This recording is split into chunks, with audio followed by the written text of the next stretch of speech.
네, 안녕하십니까. 리차드 양영수입니다. 오늘이 3월 18일 목요일, 지금 현재 시각 오후 4시 15분 접어들고 있습니다. 자, 오늘 우리 시장은 그동안 우리가 예상도 하고요, 기대도 어느 정도 했던 그 흐름대로 진행됐다라고 이제 볼 수가 있겠죠. FOMC 효과가 통했던 그런 하루였다고 이제 할 수가 있습니다. 자, 이에 따라서 어제까지만 해도 보수적인 입장을 보였던 외국인 또 국내 기관 중에서 금융투자가 비교적 큰 규모로 매수를 함으로써 전반적으로 시장, 특히 지수를 끌어당기는 그런 역할을 했다는 건데요. 하지만 금리 상승이라고 하는 대형 악재가 어느 정도 소멸되거나 최소한 크게 완화된 상태, 즉 이 정도면 대형 호재가 나왔다 볼 수가 있습니다. 그런 것 치고는 지수의 탄력성이 좀 미흡한 측면이 있죠. 분위기도 또한 그랬습니다. 또 간밤에 미국 증시도 그런 측면이 좀 있었단 말이죠. 자, 다우 지수는 하루 만에 다시 사상 최고 랠리로 복귀하는 탄탄한 상승세를 보이는 것과는 좀 달리 나스닥 지수는 장중에 좀 흔들렸고요. 막판에 FOMC 효과 때문에 간신히 플러스로 반전되는, 아직까지는 눈치를 보는 듯한 그런 분위기가 만들어졌습니다. 아마도 간밤에 나스닥의 지수 탄력성에 기대에 못 미친 것이 오늘 우리 시장에도 어느 정도 영향을 좀 준 것으로 그렇게 이제 판단이 되는데요. 전반적인 상황을 볼 때 금리 상승이라고 하는 것과 관련해서 일단 미국 연준에서 그와 관련된 가이드라인을 제시를 했기에 어느 정도 객관적이고 공식적으로 그 문제가 이제 완화되긴 했지만, 아니, 실질 금리가 상승한다면 그 자체로 사실 또 부담이 좀 되는 측면도 분명히 있습니다. 인플레 부담도 아직 남아있다고 보는 시각도 상당히 있고 말이죠. 그래서 현재 그 금리 상승과 관련된 부담을 완전히 덜은 것이다, 완전히 해소된 것이다, 이렇게 보기에는 조금 이른감이 좀 있는 것 같고요. 그리고 시간이 조금 더 필요한 것 같습니다. 그런데다가 우리나라 시장을 보게 되면 특히 수급 측면에서 최근에 지수가 좀 막혀있는 그런 모습을 보임에 따라서 국내 일반 개인들의 투자 심리가 상당히 많이 위축되어 있는 상태이죠. 최근 들어서는 지수가 어느 정도 올라가면 동학 개미, 일반 개인들이 경계 매물 또는 차익 매물을 쏟아내는 경향이 상당히 있습니다. 삼성전자만 해도 그렇죠. 잠깐 삼성전자 차트를 보게 되면 주가를 봤을 때 대략 82,000원대 내지 85,000원대 사이에 거의 2개월 동안 중첩되어 있는 박스권을 현재 볼 수가 있습니다. 상당히 두터운 대기 매물벽이 좀 있다는 것이죠. 그 물량을 소화를 해줘야 된다는 건데요. 자, 그를 위해서는 외국인들이 오늘보다도 더 적극적으로 대규모로 매수를 해야 된다 하는 건데, 여기에 한 가지 더 조건이 필요하다라고 제가 강조를 드리고 있죠. 즉, 베이시스. 선물 지수 왜곡 현상이 해소됨에 따라서 강세장의 보편적인 모습인 플러스 베이시스, 즉 컨탱고 상태가 돼야 되거든요. 이에 따라 대규모의 프로그램 매수가 일반 개인들의 그러한 매물들, 실망 매물, 차익 매물, 경계 매물, 이 물량을 소화를 해주는 단계가 나와줘야 되는데 아직 그 단계까지 가지는 못하고 있어서 전반적으로 지수의 탄력이 좀 떨어지는 측면이 좀 있는 것 같습니다. 그렇다고 한다면 우리는 서두르지 말고 차근차근 이런 식으로 다져나가면서 다시 현재 지수가 올라가는 그런 식으로 처음엔 느리지만 시간이 갈수록 그 상승 속도가 가속될 수 있는 상황으로 진행된다. 크게 보면 U자형 형태의 상승세로 진행되고 있다는 관점으로 보실 필요가 좀 있을 것 같습니다. 서두를 필요가 없다는 것이죠. 자, 어쨌든 그것을 발판으로 해서 오늘 제가 준비한 내용은 이런 것들인데요. 일단 LG 화학량이 수주 60조가 날라갔다라고 하는 얘기가 있는데요. 잠깐 제가 보강해서 좀 말씀드릴까 합니다. 3대 반론이 있다는 것이죠. 폭스바겐의 독립선언과 관련돼서 3대 반론, 걱정하지 않아도 되는 그런 현재 논리가 있다는 것이죠. 그것을 좀 말씀을 드릴 거고요. 자, 그리고 뭐 무엇보다 눈에 들어오는 종목은 뭐 계속 강조 들었던 종목입니다. 네이버입니다.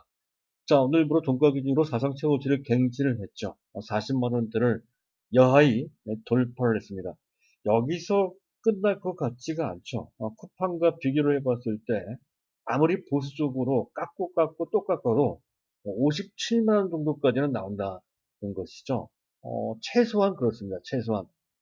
만약에 제대로 평가된다라고 했을 때는 50만 원 정도가 아니라 아마도 시가총액으로 봤을 때는 100조가 넘어가는 그 수준, 현재 주가를 본다면 거의 70만 원 정도 수준까지도 올라갈 수 있는 그런 잠재력이 깔려 있다는 것이죠. 따라서 그런 정도라면 많이 올라가 있는 상태이긴 하지만 안 갖고 있거나 물량 부족하신 분들은 지금이라도 매수해야 된다 하는 생각이 들어서 다시 한번 이 내용을 제가 객관적인 데이터를 놓고서 자료를 놓고 말씀을 드릴 겁니다. 자, 그리고 삼성전자 얘기인데요. 자, 어제 주총이 있었죠. 주총과 관련돼서 또 갤럭시 A 시리즈를 언팩 행사를 했어요. 이것도 특이할 만한 그런 이슈가 되는 것 같습니다. 그 행간에 깔려있는 그 의미를 제가 짚어드릴 겁니다.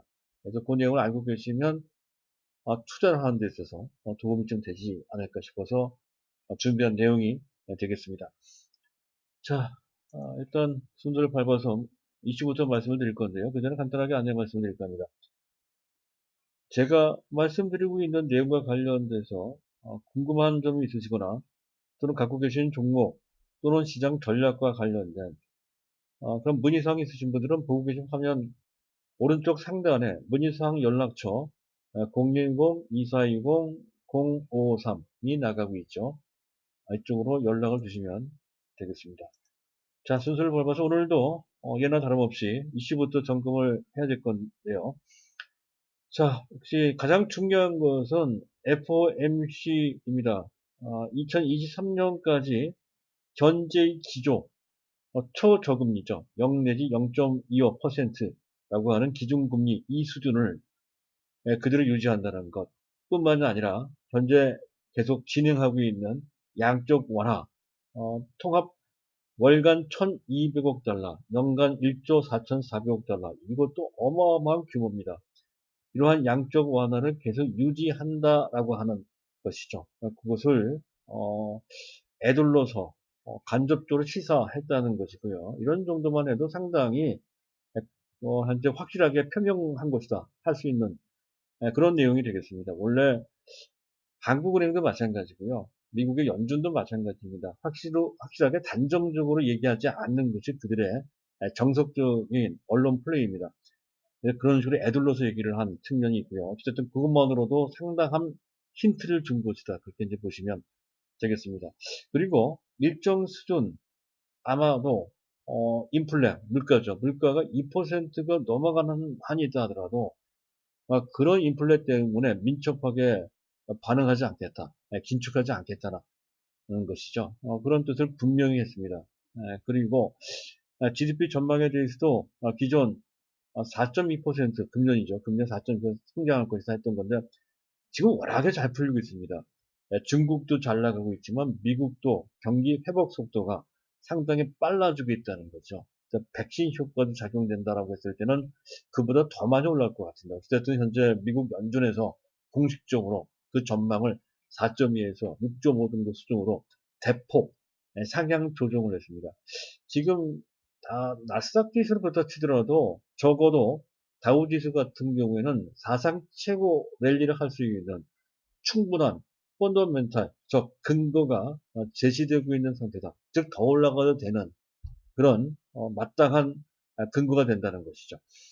자, 그리고 미국 국채 이것이 다소 이제 문제가 되는데, 자, 10년물 금리가 FOMC가 그런 내용을 발표할 것이다 시장 예상이 있었음에도 불구하고 장중에 1.684% 정도 수준으로까지 급등한 바 있었고, 또 결과가 나온 후에도 크게 떨어지진 않았습니다.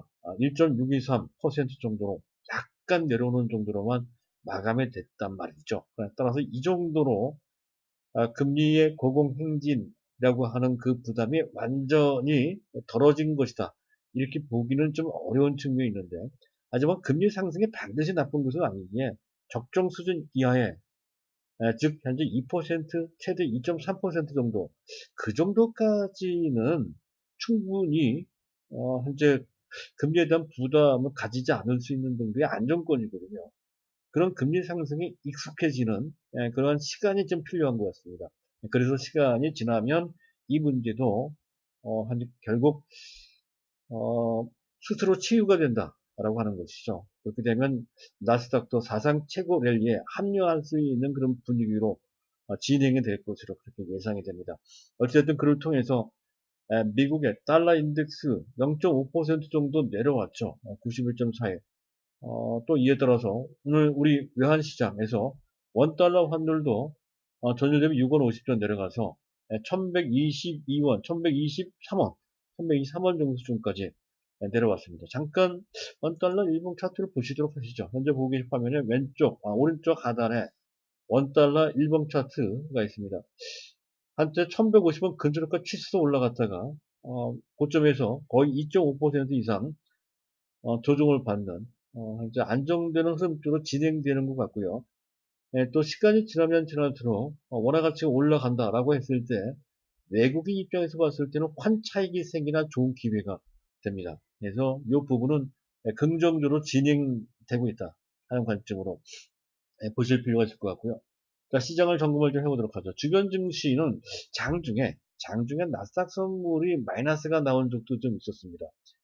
그래서 장중에 코스피 지수가 깎인 데에는 나스닥 선물 지수가 좀 흔들리는 것이 영향을 준 측면도 좀 있어 보이고요. 전반적으로 그를 제외한 나머지 부분, 뭐 중국 증시나 또는 일본 증시는 나쁘지 않았다는 것이죠. 어쨌든 우리나라 외 전 세계 시장 역시 마찬가지로 미국의 FOMC, 미국 연준의 FOMC에 긍정적으로 반응을 했다는 것이고, 이것은 단기적인 호재가 아니라 추세적인 호재로 인식할 수가 있는 그런 분위기다. 이렇게 이제 해석할 수 있는 장면이 되겠습니다. 자, 일단 뭐 그런 정도이고요. 수급을 잠깐 보시도록 하죠. 자, 현재 오늘 외국인들이 4,800억, 기관 1,300억. 기관 중에 연기금이 어제 오늘 이틀 동안 연속해서 또 순매도로 어쩔 수 없는 상황이죠. 그리고 금융투자가 비교적 능동적으로 3,350억 빠르게 순매수로 전환하는 그런 모습. 자, 외국인들이 4,800억. 사실은 이게 전장에 이런 정도로 순매수했고요. 후장 들어서는 그 매수 규모가 그렇게 더 확대되지는 않았습니다. 거기에 나스닥 선물과 좀 관련되어 있는 행태를 보였다라고 해석되는 그러한 모습이었고요. 어쨌든 아직은 외국인도 적극적으로 매수하는 단계까지는 아니다 하는 거죠. 이것을 메꿔줄 수 있는 것이 바로 프로그램 매수인데 프로그램 매수가 들어올 수 있는 여건은 아직은 조성이 안 되고 있죠. 아직은 그런 점에서 수급상 결점이 좀 있습니다. 자, 베이시스가 막판에 특히 마감 때 선물 지수가 가파르게 올라갔음에도 불구하고 마이너스 0.11이고요. 장중 내내 마이너스 0.5 바깥에서 마이너스 쪽으로 현재 움직였습니다. 여전히 마이너스, 즉 백오데이션 상태. 이 상태는 건강한 강세장이 아니죠. 선물 지수가 좀 왜곡되어 있는 그런 상태입니다. 이렇게 될 때는 프로그램 매수가 잘 유입이 안 된다는 것이죠. 이게 강세장이라고 한다면 베이시스가 플러스가 돼야 되고, 이에 따라서 그에 걸맞는 프로그램 매수가 들어오면서 일반 개인들의 매물을 잡아주는 그런 역할을 한다는 건데, 지금은 그런 모습은 아닙니다. 그래서 뭔가 좀 부족하다는 것이죠. 하지만 이 부분도 시간이 지나면 해결된다, 해소된다는 것이죠. 그래서 지금 이것 때문에 문제가 되는 것은 아니니까 답답하더라도 충분히 참아야 된다 하는 것을 다시 한번 인지하실 필요가 좀 있을 것 같고요. 자, 그리고 이제 오늘의 주제들이 되겠습니다. 가장 먼저 봐야 되는 것은 LG화학 얘기가 되겠습니다. LG화학. LG화학의 폭스바겐의 독립선언에 의해서 우리나라 K배터리의 수주 중 약 60조 원 정도가 날아갈 수 있다라고 하는 그러한 한때 부정적인 그런 경고도 좀 있는 상황입니다. 그래서 겁이 날 수도 있다는 거. 60조면 어마어마하죠. 뭐 우리가 우리가 그 쟁취할 수 있는, 얻을 수 있는 전체 수요의 절반 이상이 날아간다는 뜻입니다. 뭐, 그건 어마어마한 데미지가 된다는 건데, 그것만 보면 겁이 나죠. 근데 사실은 그렇지 않은 것 같습니다. 왜냐하면, 세 가지를 요약할 수가 있는데, 첫째가, 지금, 폭스바겐이 의존하고자 또 협력하려 하는, 현재 파트너사가 노스볼트라고 하는 스웨덴 업체죠. 이 업체는 중국의 LFP 방식의 각형 배터리 업체에 즉 현재 CATL이나 BYD에 비해서도 오히려 기술력이 처지는 업체입니다. 이 부분은 상당히 2차 전지는 시장 진입장벽이 상당히 높은 영역이기에 지금 CATL에도 못 미치는 노스볼트의 기술력으로서는 당장 기술 독립을 하는 것은 불가능하다는 것이죠. 상당한 시간이 필요하고요. 두 번째, 각형으로 갈 경우에는 대용량, 고효율, 기술 경쟁에서 낙오될 우려가 있다는 것이죠. 더군다나 앞으로 자동차는 모빌리티, 그중에서도 자동차, 전력을 이용해서 각종 전자제품을 이용할 수 있는 이른바 V2L이라고 합니다. V2L. 자동차에서 나오는 전력을 이용해서 각종 전자제품을 이용할 수 있는 시대. 그러려면 대용량의 배터리가 필요합니다. 각형으로는 거의 불가능하거든요. 파우치로 가야 된다는 거죠. 그래서 그런 경쟁 시대에 낙오될 우려가 낙오될 위험이 있다는 것이죠. 그리고 뭐 어떤 문제가 있다 하더라도 당장은 상당 기간 동안 이제 공급이 부족하는 절대 부족입니다. 거의 심각할 정도의 쇼티지, 공급 부족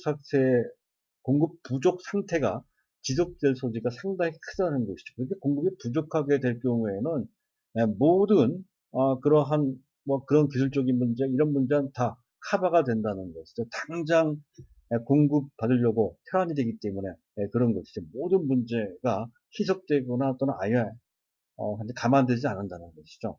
따라서 폭스바겐의 독립선언이 우리 K배터리에 미치는 영향은 심리적으로는 약간 타격을 주긴 했지만 실질적으로는 거의 타격이 없을 것이다. 그렇게 보시면 되겠습니다. 그래서 오히려 추세적으로 봤을 때는 어, 안 갖고 계신 분들은 매수할 기회가 다가오는 것 같습니다. 수급을 보더라도 잠깐 보도록 하죠. LG화학과 관련돼서 외국인들이 매도를 하긴 했지만 그렇게까지 많이 매도하지는 않았죠. 매도 어제보다 조금 하긴 했네요. LG화학. 기관들을 잠깐 보도록 하죠. 기관들을 보게 되면 기관들이 많이 매도를 했네요. 자, 외국인들입니다. 외국인들이 매도한 것은 현격하게 어제 그제에 비해서 그 규모가 많이 줄었음을 알 수가 있습니다. 더군다나 금년 들어서 외국인들이 가장 많이 매수한 시가총액 최상위 종목 제1위 종목이 LG화학이었다는 점을 감안해 봤을 때 최근 3일 동안 외국인들의 매도 정도는 그에 비해서 아무것도 아니다 하는 점을 충분히 알 수가 있죠. 그래서 더욱더 LG화학과 관련된 자신감을 가질 필요가 있겠다 하는 점을 부강해서 말씀드릴 수가 있겠고요. 자, 다음은 네이버 얘기인데요. 네이버는 암만 들여다봐도 너무 쌉니다. 특히 쿠팡에 비해서 이건 지나칠 정도로 상상을 초월할 정도로 현재 좀 쿠팡이 어제 가격이 약간 내려와서 47달러인가요? 그 정도쯤까지 내려왔는데 그럼에도 불구하고 한화 기준 시가총액이 거의 한 97조 원, 96조 원 정도 근 100조 가깝게 됩니다. 자, 네이버의 시총 오늘 좀 올라왔지만 여전히 66조 정도 수준으로 쿠팡의 3분의 2 정도밖에 되지 않는다는 것이죠. 말도 안 되는 얘기죠. 이런 점에서 비교를 좀 해볼 필요가 있습니다. 자, 일단은 자, 매출 비중, 즉 네이버 전체 매출 중에서 온라인 쇼핑이 차지하는 매출 비중이 얼마나 되는지를 한번 알아둘 필요가 있다는 건데요. 검색, 역시 네이버는 검색의 왕이죠. 검색 쪽이 53%, 대부분 이제 광고 매출입니다만, 어쨌든 53%, 또 온라인 쇼핑 매출이 21%, 또 핀테크가 13%, 콘텐츠가 9%, 뭐 각종 웹툰도 있고 웹소설도 있고 기타 등등 그리고 클라우드 상당히 빠르게 성장하고 있네요. 어느새 5% 정도까지 매출을 차지하는 정도 수준까지 급발전을 하고 있다는 건데, 어쨌든 온라인 쇼핑이 21%, 이것은 어제까지는 매출입니다. 이 규모로 봤을 때는 거의 10분의 1도 안 된다는 거죠. 그리고 전체 가치로 봤을 때는 네이버 전체 가치에 아무리 많이 평가를 한다 하더라도 5분의 1 내지 10분의 1, 10분의 1도 많이 봐준 겁니다. 15분의 1, 뭐 20분의 1 정도까지 보는 그런 시각도 불과 전까지 있었습니다. 그만큼 온라인 쇼핑에 대한 전체 매출은 크더라도 그 수익성, 수익 기여도가 떨어지기 때문에 그렇게 평가를 했다는 건데, 근데 쿠팡을 보세요. 쿠팡은 사실은 온라인 쇼핑 그 하나만이거든요. 그것만으로도 거의 100조 정도의 평가를 받고 있다는 것에서 근본적인 차이가 있죠. 그래서 현재 그 네이버의 기존 온라인 쇼핑에 대한 증권가의 기대치, 그 현재 가치에 대한 판단 평균치는 작게는 한 6조 원 내지 많게는 12조, 최대 20조 정도 수준까지만 봤다는 거죠. 20조도 뭐 거의 없습니다. 대부분 뭐 10조 정도 내외 정도였다는 건데, 거기에 쿠팡 10배 이상의 평가를 받았다는 거죠. 자, 쿠팡과 비교를 하면 그래요. 시총 현재 95조 내지 97조 정도 되는 거고, 지금 뭡니까? 네이버의 온라인 쇼핑은 최근에 이제 많이 좋아져서 20조 이상으로 평가를 하고 있는 그런 분위기입니다. 그래도 20조 원 내지, 제가 본 자료 중에서는 36조 원 정도 평가한 게 가장 크게 평가한 것 같습니다. 그런 정도 또 평가를 하고 있는데, 그래도 평가의 차이가 상당하죠. 현재 쿠팡은 거의 100조고, 현재 지금 네이버의 온라인 쇼핑은 네이버의 한 부분인데도 불구하고 어쨌든 20조, 36조 그런 정도 평가를 하고 있다는 거고요. 그런데 거래액만 따졌을 때는 네이버가 더 커요. 규모도 크고, 그 마켓시어, 시장 점유율도 지금 쿠팡은 국내 시장의 13.7%, 그리고 네이버는 18.6%로 온라인 쇼핑 1위입니다. 네이버가 말이죠. 네이버 온라인 쇼핑이 말이죠. 자, 그리고 외형적인 무슨 뭐 배송 시스템 이런 것에 대한 차이는 좀 있지만 그것을 제외한 나머지 부분, 특히 미래 성장 잠재력이라는 측면에서 봤을 때는 비교 상대가 되지 않는다는 것이죠. 일단 쇼핑 시스템의 다양성, 또 그에 따른 확장성이 무궁무진하죠. 상당히 입체적이기도 합니다. 자체적으로 스마트 스토어, 또 브랜드 스토어도 있죠. 또 라이브 쇼핑도 있습니다. 이런 것을 제대로 갖췄나요? 그 쿠팡이. 그리고 최근에 또 신세계와 연결이 되면서 명품에 면세품, 거기에 화장품도 들어가 있죠. 각종 의류도 들어가 있습니다. 그런 거에다가 또 신선식품, 식품을 다룰 수 있는 시스템도 갖추게 된다는 것이죠. 그런 것까지 본다면 상당히 다양하고 확장성이 있고 또 근데 관리도 잘 될 것이라는 점을 충분히 알 수가 있습니다. 자, 그리고 멤버십의 생태계도 상당한 비교가 안 되죠. 현재 자체적으로 검색과 관련된 각종 콘텐츠, 또 다른 콘텐츠도 있죠. 드라마, 영화 이런 것도 쭉 있고 또 연회 기획도 있단 말이죠. 그리고 또 현재 핀테크와 관련된 서비스도 연결될 수가 있다는 거고요. 또 신세계나 CJ와 동맹을 통해서 추가적으로 지원될 수 있는 그러한 서비스도 있습니다. 멤버십 생태계가 훨씬 더 다양하고 훨씬 더 크고 안정적이죠. 그런 측면. 그리고 가맹점에 대한 관리 체계도 훨씬 더 효율적이고 과학적이고 미래지향적일 겁니다. 구매나 광고, 또 브랜드 전략, 행사, 기타 토탈 솔루션을 네이버 전체 차원에서 또 신세계와 연동해서 그리고 CJ도 있습니다. 그렇게 연동해서 토탈 솔루션이 제공될 것이다. 즉 현재 스토어뿐만 아니라 가맹점까지 관리할 수 있고 또 이용자는 멤버십을 통해서 락인 효과, 묶어둘 수 있는 힘이 그 어떠한 쇼핑 체계보다도 현재 크다는 것이죠. 자, 그런 측면. 그리고 4차 산업 풀필먼트는 종합 물류센터를 뜻하는 건데요. 4차 산업혁명과 관련되어 있다는 것이죠. 앞서 나갈 수 있는 충분한 역량을 갖추고 있다는 거죠. 특히 AI 분야, 또 로봇 분야, 또 빅데이터 관리 분야는 즉 네이버가 좀 앞서 나가는 상황이죠. 이거는 쿠팡이 따라갈 수 없는 부분입니다. 그래서 향후 그 AI나 어떤 빅데이터 기반 4차 산업 풀필먼트 측면에서 봤을 때에는 역시 마찬가지로 비교 대상이 안 됩니다. 그런 측면.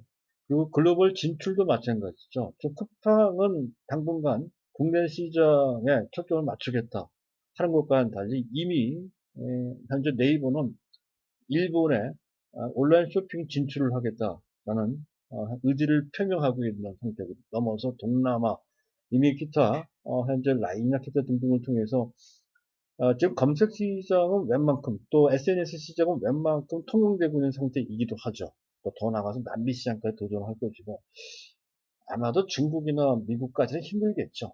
그쪽에 온라인 쇼핑은 다른 업체들이 장악하고 있기 때문에 이 부분은 좀 어렵겠지만 적어도 앞서 얘기했던 그런 정도의 그 지역에서는 네이버가 상당한 그 막 지배력을 가질 수가 있겠다 하는 것을 기대할 수가 있습니다. 이런 부분에서 모든 것이 차이가 납니다. 압도적으로 차이가 나거든요.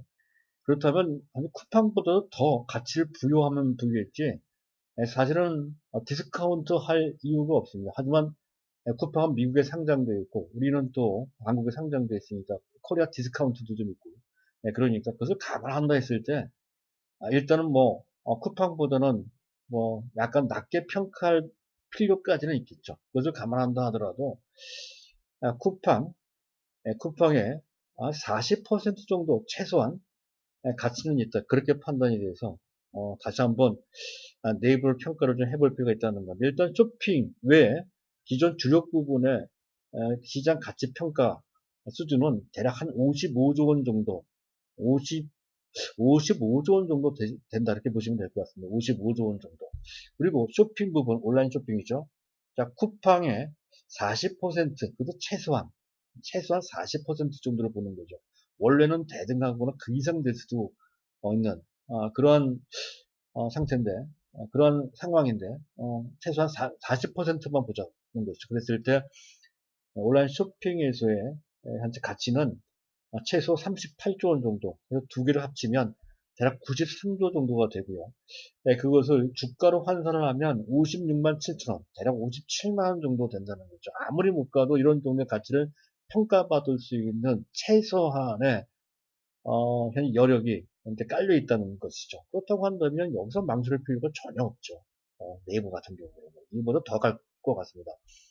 아마도 조만간에 네이버는 삼성전자 다음 시가총액 현 3위인데요. 2위로 등극하는 그런 수순이 아마 금년에는 좀 어렵겠지만 내년 정도에는 가능하지 않을까 싶고 만약 그런 식으로 간다라고 했을 때는 앞서 얘기했던 57만 원 정도가 아닌 60만 원 넘어 70만 원 그 이상으로 올라갈 수 있다.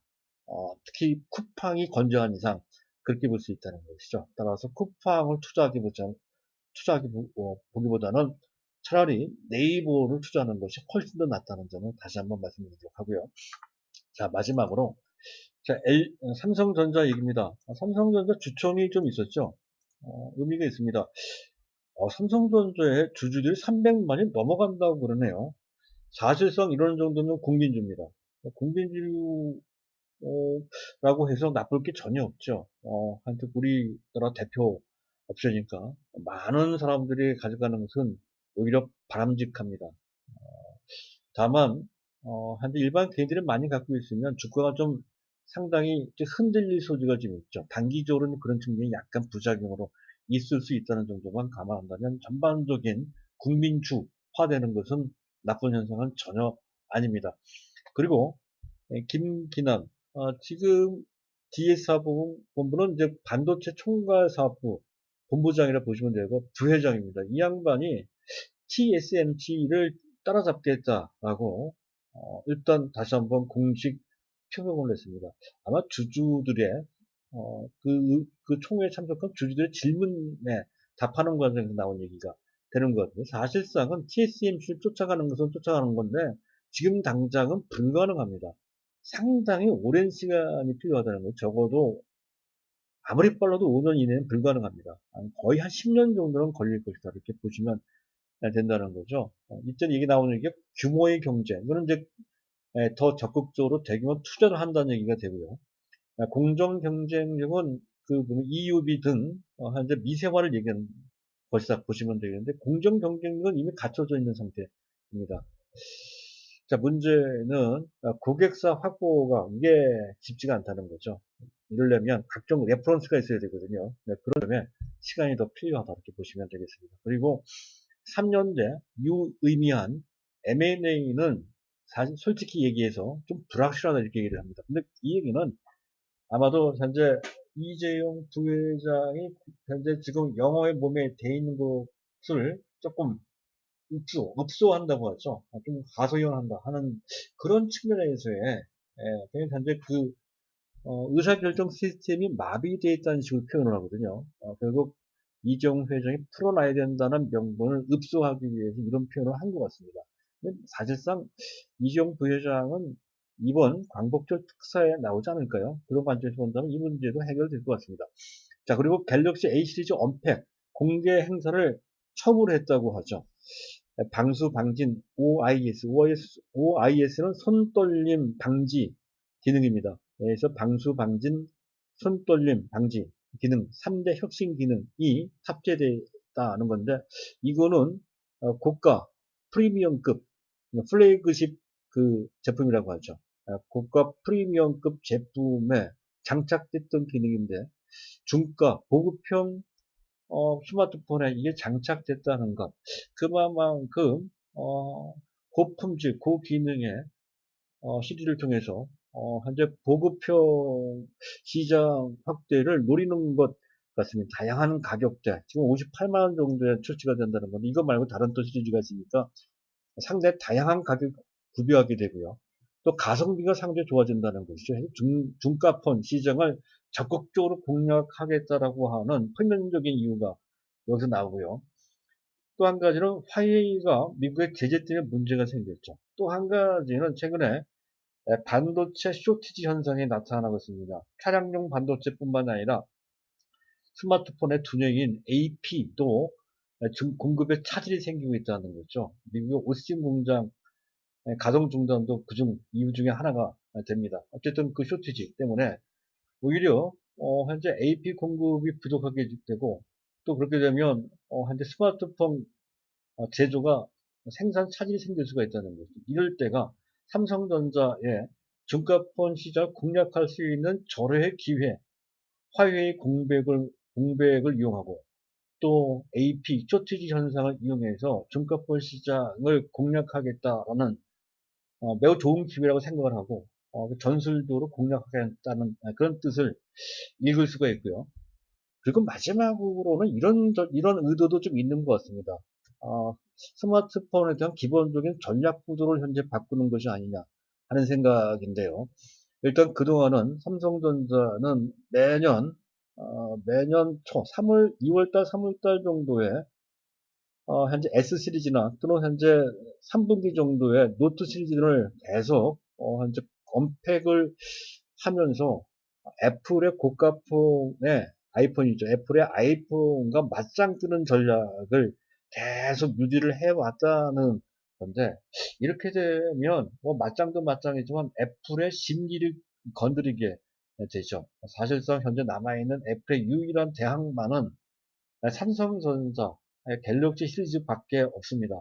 그런 관점에서 봤을 때 그런 식으로 계속 그 애플의 아이폰의 대항마 역할을 하게 되면 애플의 눈밖에 벗어날 수 있는 위험이 좀 있다는 거예요. 왜 이렇게 중요하냐면 사실상 지금 삼성전자도 파운드리를 하고 있는 만큼 애플의 AP를 수주받을 저의 기회가 좀 다가오고 있거든요. 현재 오직 애플은 그 대만의 TSMC에 의존하고 있는 그런 상태이기에 다소 그 부분이 위험할 수 있습니다. 사실상 공급 부족 상태가 왔을 때 애플 같은 경우는 마땅한 대안이 없죠. 그렇게 됐을 때 2015년도도 그 당시에 삼성전자가 애플의 AP를 일부 수주받은 바가 있었습니다. 그런 것을 재현시키려고 하는 그런 의도, 즉 애플의 신기를 좀 건드리지 않고, 애플의 아이폰과 대적하지 않고 중가 시리즈에 어느 정도 포맷을 맞춰줌에 따라서 이 애플의 입맛에 맞는 그런 분위기를 좀 만들어 주려고 하는 의도도 좀 있는 것 같습니다. 실제로도 애플은 TSMC 외에 다른 AP를 제조해 줄 수 있는 파운드리 업체가 필요한데 전 세계 유일하게 그 역할을 해줄 수 있는 업체는 삼성전자밖에 없거든요. 그러기 위해 삼성전자는 노력을 해야 된다 하는 관점에서 전반적인 초점을 그쪽에 맞춰놓고 A 시리즈 언패킹을 처음 한 것 같습니다. 그런 것이라고 하면 매우 현실적인 그런 판단을 한 것 같아요. 이 부분도 어, 복합적으로 여러 가지 긍정적인 의미가 이제 들어가 있다 하는 관점에서 주가에도 긍정적으로 영향을 미칠 것으로 판단이 됩니다. 어쨌든 나쁜 소식은 아니니까 계속 긍정적 관점을 유지하는 하나의 단편으로 함께 습득하고 이해를 하시면 되겠습니다. 감사합니다.